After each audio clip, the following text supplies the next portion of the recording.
2025 চনৰ চৰকাৰী free nursing কোৰ্চৰ application form আহি গ'ল। এই ফৰ্ম ফিল আপ এতিয়া তোমালোকে কৰিব পাৰিবা। সময় নষ্ট নকৰো, ইম্পৰ্টেণ্ট পইণ্ট জনাম, ভিডিঅ'টো স্কিপ নকৰিবা। বেছি কথা নকওঁ। এতিয়া ক'ম যে ক'ৰ পৰা ফৰ্ম আহিছে আৰু কি নাৰ্ছিং কোৰ্চৰ ফৰ্ম আহিছে। এপ্লিকেশ্যন ফৰ্ম আহিছে এইমছ গুৱাহাটীত আছে। তোমালোকে গুৱাহাটীৰ যিখন এইমছ আছে তাতে এডমিশ্যন ল'ব পাৰিবা। এইমছত টোটেল চিট আছে 60 চিট আছে। কোৰ্চৰ নাম হ'ল BSc নাৰ্ছিং। BSc নাৰ্ছিং কোৰ্চৰ সময়সীমা 4 বছৰ। এইখিনি তোমালোকে বুজি পাইছা। এতিয়া খৰচ কিমান যাব। এইমছত যদি এডমিশ্যন পোৱা তোমালোকৰ 700 পাৰ মান্থ দিব লাগিব খোৱাৰ বাবদ। কাৰণ এইটো ফ্ৰী মানে ফ্ৰী ক'বলৈ গ'লে কাৰণ ইমান খৰচ দিবই নালাগে। 700 পাৰ মান্থ দিলে হ'ব। তাৰপিছত ৰেজিষ্ট্ৰেশ্যন ফি কিমান ল'ব? 25 টকা ল'ব। তাৰপিছত টিউশ্যন ফি ল'ব 600। এইখিনি খৰচ। তাৰপিছত হোষ্টেলৰ এটা চিকিউৰিটি মানি দিব লাগিব 1000। এইটো 4 বছৰ পিছত তোমালোকে ঘূৰাই পাবা, ৰিফাণ্ডেবল হয়। আৰু এটা হোষ্টেল ৰেণ্ট আছে 480।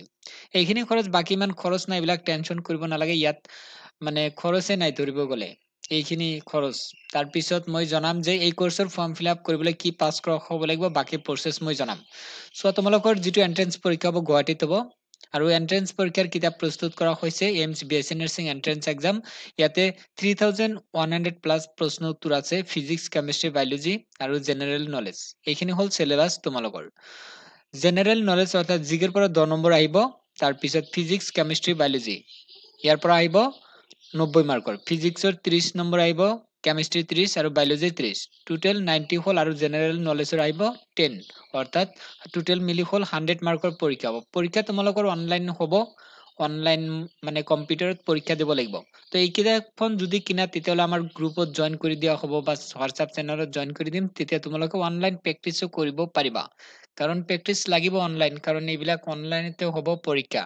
এতিয়া জনাই দিয়া হ'ব যে ফৰ্ম ফিল আপ কৰিবলৈ কি পাছ হ'ব লাগিব। ফৰ্ম ফিল আপ কৰিবলৈ তোমালোকৰ 12 পাছ অৰ্থাৎ HS পাছ কৰা হ'ব লাগিব। ছায়েন্সৰ পৰা যদি তোমালোকে 12 পাছ কৰিছা তেতিয়াহ'লে এই ফৰ্মটো ফিল আপ কৰিব পাৰিবা। কিমান পাৰ্চেণ্ট লাগিব জনাই দিব। তোমালোকৰ পাৰ্চেণ্ট লাগিব 55।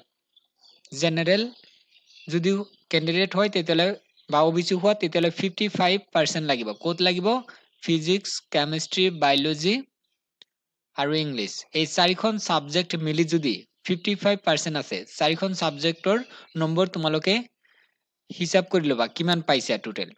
তাৰপিছত 4ৰে হৰণ কৰি দিবা। তাৰপিছত তোমালোকৰ আহি যাব কিমান মানে পাৰ্চেণ্ট আছে। SC ST কেণ্ডিডেটৰ 50% যদি আছে 4টা ছাবজেক্টৰ, মই অলৰেডি কৈছো, তেতিয়াহ'লে তোমালোকে এপ্লাই কৰিব পাৰিবা। এতিয়া জনাই দিয়া হ'ব এজ লিমিটটো কিমান হ'ব লাগিব। এজ লিমিটটো হ'ব লাগিব 17, মিনিমাম 17 বছৰ হ'ব লাগিব। 17ৰ পৰা 35ৰ ভিতৰত হ'ব লাগিব, তেতিয়া তোমালোকে অনলাইন ফৰ্ম ফিল আপ কৰিব পাৰিবা। ফৰ্ম ফিল আপ ইতিমধ্যে আৰম্ভ হৈছে। এতিয়া তোমালোকে কাম কৰা, অনলাইন ফৰ্ম ফিল আপ কৰা। এই ভিডিঅ' ডেছক্ৰিপশ্যনত লিংক দিয়া থাকিব, লিংকত ক্লিক কৰি ফৰ্ম ফিল আপ কৰা। প্ৰথম বেচিক ৰেজিষ্ট্ৰেশ্যন কৰিব লাগিব। বেচিক ৰেজিষ্ট্ৰেশ্যন কৰিলে সম্পূৰ্ণ নহয়, আৰু কাম আছে। যেতিয়া বেচিক ৰেজিষ্ট্ৰেশ্যন কৰিবা তাৰপিছত তোমালোকৰ নেক্সট কাম কি হ'ল, 3-4 দিন পিছত তোমালোকৰ আকৌ লগ ইন কৰি চাব লাগিব যে মোৰ এপ্লিকেশ্যন এপ্ৰুভ হৈছে নে নাই। যদি হৈছে তেতিয়াহ'লে ফাইনেল ৰেজিষ্ট্ৰেশ্যন কৰিবা। তাৰপিছত তোমালোকৰ এপ্লিকেশ্যন ফি দিব লাগিব। 2000 মান হ'ব জেনেৰেল কাষ্টৰ বা কাষ্ট ৱাইজ বেলেগ বেলেগ তাতে শ্ব' হৈ যাব। এই চেনেলৰ জৰিয়তে ষ্টেপ বাই ষ্টেপ প্ৰচেছ তোমালোকক জনাই দিয়া হ'ব, গাইড কৰা হ'ব। তোমালোকে হোৱাটছআপ চেনেলত জইন হৈ ল'বা বা এই কিতাপখন ক্ৰয় কৰিলে তোমালোকে সুবিধাবিলাক পাবা। মক টেষ্টৰ মানে সুবিধা দিয়া হ'ব। কিবা জানিব লগা থাকিলে হোৱাটছআপত যোগাযোগ কৰিলে জনাই দিয়া হ'ব। যিসকলে ল'ব বিচাৰিছে ল'ব পাৰিবা। ইতিমধ্যে বহুতে লৈ আছে। এতিয়াৰ পৰা প্ৰেক্টিচ কৰি আছে, মক টেষ্ট লগতে কিতাপখন পঢ়ি আছে। কাৰণ পৰীক্ষাত বেছি নম্বৰ পাব লাগিব, তেতিয়াহে এইবিলাক এইমছত মানে চিট পাবা। ইণ্ডিয়াত বহুত এইমছ আছে, তাৰ ভিতৰত মই গুৱাহাটীৰ বিষয়ে জনাইছো। মানে এই পৰীক্ষা দিলে ইণ্ডিয়াৰ ভিতৰত যিকোনো এইমছত পাব পাৰা তোমালোকে। এই সুযোগটো আহিছে, তোমালোকে এতিয়া ফৰ্ম ফিল আপ কৰা ভিডিঅ' ডেছক্ৰিপশ্যনত লিংক দিছো।